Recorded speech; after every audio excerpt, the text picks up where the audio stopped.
Welcome to the podcast, Amazing Tales About History, and I'm your host, Mike Allen. Do you know anybody who takes a lot of chances? I mean, somebody who does something that, if they slip, fall, or otherwise fail, their life will almost certainly be over? Well, today we're going to hear about the remarkable life of a man from a bygone era, the era of daredevils. He was a top-rated aeronaut, and that's a person who travels or works in a hot air balloon. But trust me, it's not the sophisticated and safe hot air balloons you're thinking of. Our guest today is Tim Jacobs. He's author of the book, The Life of J.J. Fanning. Tim has some absolutely spellbinding stories to share with us, and I'll tell you, there's a bit of a surprise at the end. Tim's going to be along in just a moment.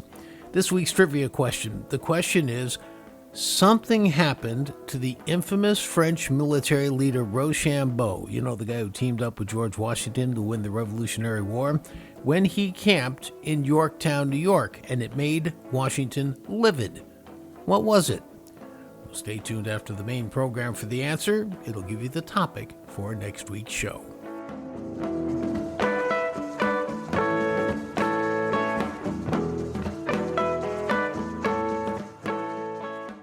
I've always kind of liked the term calculated risk. Those are the kinds of risks you can take so long as they add up on your side of the ledger at the end. I generally try to avoid risks that don't give me a pretty decent chance of emerging from an action at least as good as when I started. Well, I wouldn't make a good aeronaut, or at least I wouldn't have back in the early 1900s. I've been in a modern hot air balloon, but the type we're going to be talking about today, it's not the type that the Wizard of Oz casually flew off in. If you're thinking about that, just wait until you hear. Our guest today, author Tim Jacobs. He's published a book on Connecticut native J.J. Fanning, who made his living as an aeronaut, doing daredevil stunts, the likes of which, well, you simply won't believe it until you hear Tim tell them. Tim says that J.J. made the equivalent of $5,000 a week more than 100 years ago, no taxes or Social Security withheld. Social Security didn't even exist back then. Still, when you hear what J.J. did for that money, you might even think he was underpaid. Now, at the end of the interview, I got a little surprise from Tim, and I'll let you wait and hear about that as well.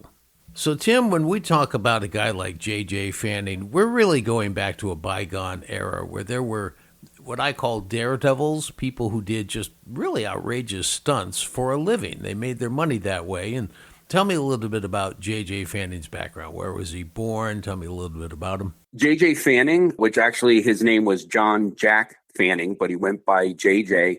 He was born in 1882 in West Haven, Connecticut, on his parents' farm. He was the first of 5 children. He either A, had a family dispute because he didn't want to do farming. Back in the 1890s, you did what your father did for a business. There was really no question about it.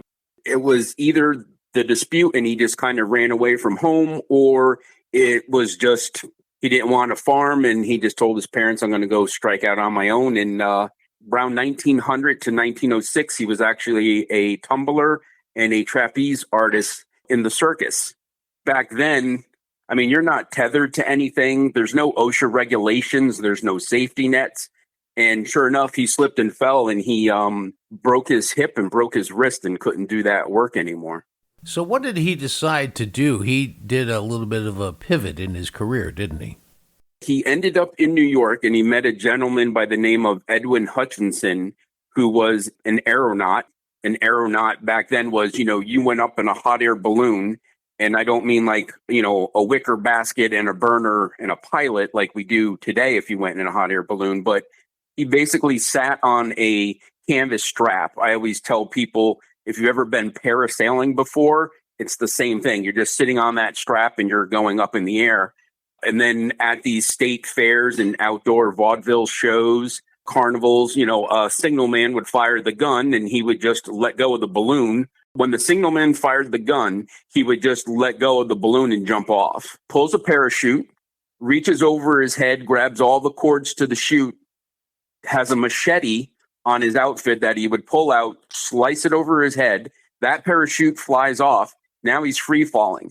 So he pulls a different cord Out comes another parachute. So this is one single drop, but he would use anywhere from 3 to 5 parachutes. His record was 12 drops on one performance. It would kind of be the equivalent today where if, you jump out of the plane and you pull your parachute and there's some malfunction, you could like disengage that parachute, you pull your emergency cord, out comes another parachute. Well, he was doing something like that, except he was doing probably, like I say, 3 to 5, and his record was doing 12 on one single descent. And in those years, parachuting was pretty early on in terms of the technology. That was pretty risky. Definitely risky. I mean, I found a lot of articles of, he got hung up in the power wires. He landed in a pond. He landed on rocks. There's really no way to steer all that when you're coming down. Wow. Now, he also, as I heard it, in, I guess, 1905, 1906, somewhere around there, he was at Luna Park in Hartford and decided, I don't know if it was around the 4th of July, but decided to add some pyro to his fall, right? Yeah, some pyrotechnics of the day, I guess. The article that I found said that he had strapped 100 bottle rockets and 100 Roman candles all over his outfit and tied all the wicks together. And as he's going up on the balloon just before his jump, he was able to light that. And then so on his way down, and I'm guessing this is obviously, this was done probably in the evening. So here you would see this parachute pop open, all these fireworks going off, the Roman candles shooting out their colored balls of fire. And then he'd cut the chute and free fall, all these fireworks going off, and then another parachute would pop open. And he was doing his drops while all these fireworks are shooting off from him. And not to mention, of course, the risk of the fireworks going into the parachute and catching it on fire, too. So, I mean, all sorts of risks around you. Now, I've been up in a hot air balloon. I've been up in the kind that have a wicker basket, and I only went once, but it was a miraculous trip, and it was great fun, and it is a scary thing. What amazes me about this guy, though, I mean, I think I was maybe 2,000 feet off the ground, and you could still actually talk to people on the ground because there's no noise other than when you have to turn the burner on a little bit to get some more heat to put the balloon higher in the air. But otherwise, you're just floating along in the wind, and you can actually have conversations with people on the ground. It's unbelievable. But this time, he went up 10,000 feet, becoming the highest flyer on Earth. I mean, 11,500 feet is timberline, where you start to run out of oxygen. That's a phenomenal distance. Yeah, and he had just started doing these performances in 1906. So my calculation is he got hurt in the circus in 1905. And then in 1906, he met Hutchinson and started to do these performances.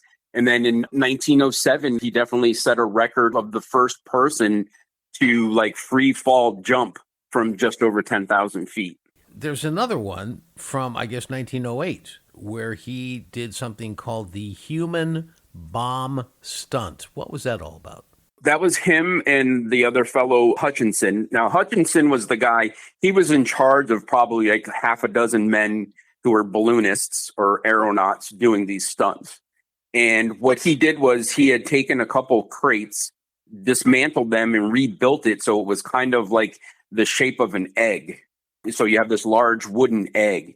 This is something Hutchinson did himself, and then J.J. Fanning started to do it, where he would climb in this egg, and then they would nail them all in there. In the narrower part of the oval, they actually had dynamite. And then there was a wick that went to JJ, and he's curled up at the other end of this wooden egg.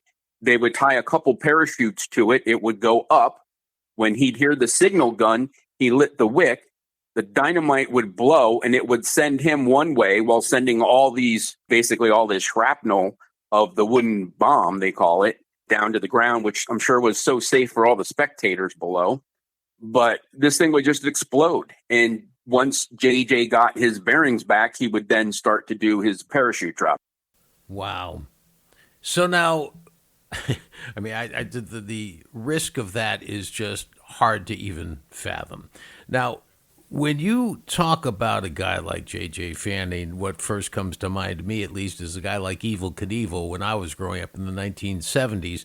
here's a guy who would take his motorcycle and do these outrageous stunts, and again, he'd get paid for it. And I guess the best one he ever did was he jumped 14 Greyhound buses in the 1970s. That was the longest one. And the risk you run always, of course, is that it's just not going to work. And I guess in 1912, the luck ran out for J.J. Fanning. Tell us what happened at the Newark Valley Fairgrounds. It's the summer. It's August 8th, as you said, 1912, and he's performing.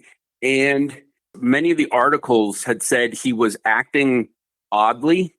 I don't know exactly what they mean by he was acting oddly, but what happened was it was raining that day, and they called the jumps off.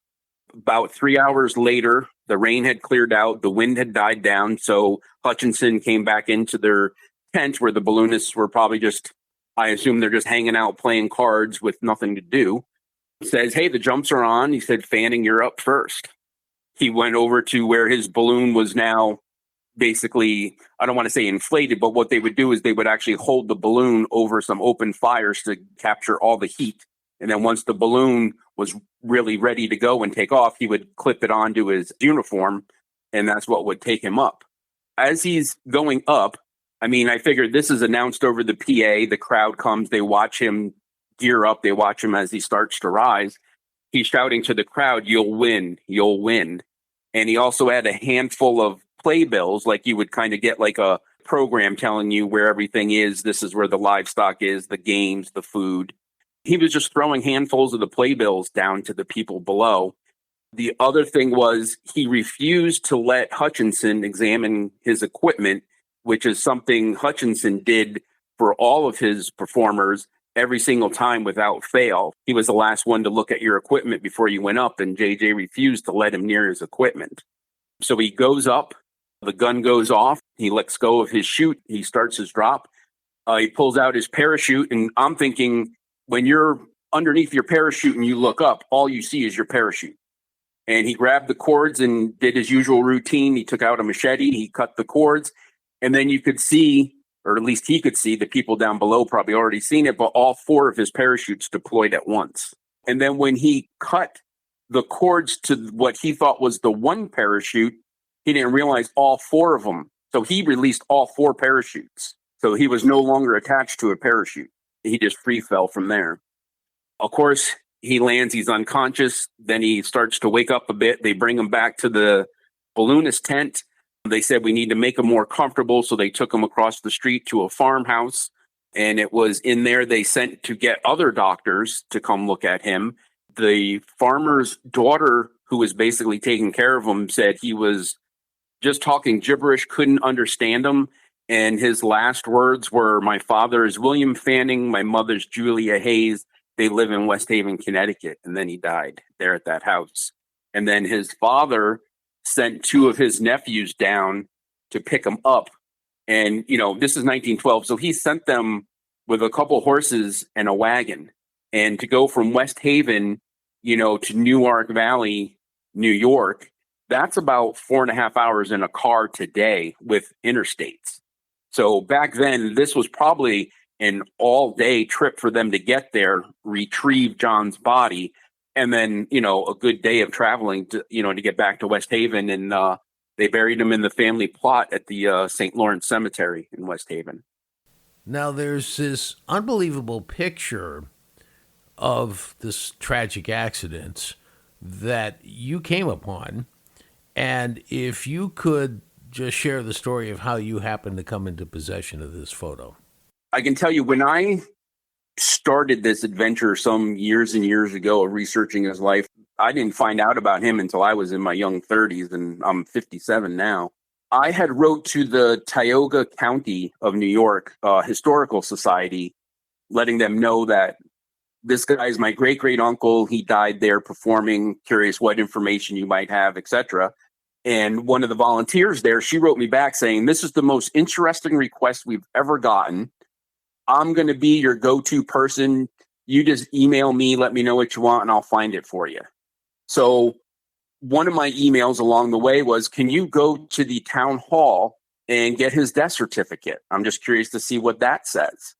This lady goes there, requests his death certificate, and the woman there gets it, fills it out, and hands it to her. And she's like, "Can I ask, why are you asking for this gentleman's death certificate?" So she told her about me, about what I'm doing. And the lady goes, "Hold on, I have something for you." She goes back into the hall, and that picture is hanging up on the wall at the clerk's office in the town hall. And she took it off the wall, gave it to this lady, said, "Go make a copy and send it to this guy. He'll probably like that." And that's how I got that picture. You didn't mention this before. He was your great-great uncle? He was my great-great uncle. I mean, this guy was a celebrity during his time because anywhere he went to perform once he got with Hutchinson, he was on the front page of the newspaper, that he was coming, and then a day or two or a week later, he's on the front page again of was his performance, and someone wrote a review about it. 28 newspapers carried the story of JJ's fatal crash in 1912 from New York City to locations all across the country.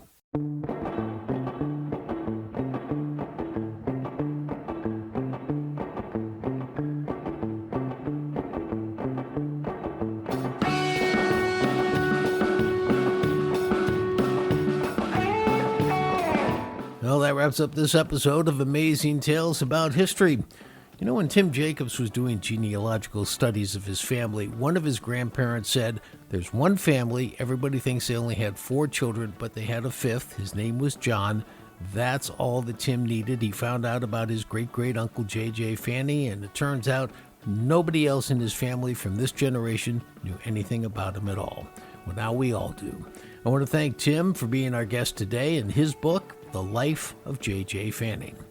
The answer to this week's trivia question: something happened to the infamous French military leader Rochambeau, the guy who teamed up with George Washington to help us win the Revolutionary War, when he camped in Yorktown, New York, and it made Washington livid. What was it?